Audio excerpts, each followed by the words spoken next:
అది అచ్చు ఉంటుంది సార్. అచ్చులో ఇట్లా వండబెట్టి ఈ మట్టి ఇట్లా కప్పాలి. దీని చుట్టూ వత్తాలి.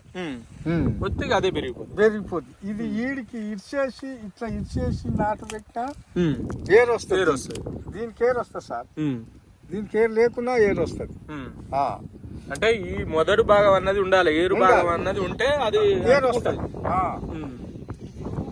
ఈ మొగి ఈడికి ఇరిచిపెట్టినా ఏరు వస్తుంది సార్. ఏరు వస్తుంది కానీ ఈ మొగి ఉండాలి. ఈడికి మొగి ఉసిపోవద్దు. ఈడికి ఇరిచిపెట్టినా మొగి వస్తుంది. ఈ పెట్టేటప్పుడు ఏమైనా ఫెర్టిలైజర్ లాంటివి ఏమైనా అలాంటి యూరియా, డిఏపి ఏది లేదు సార్. ఏది అవసరం లేదు.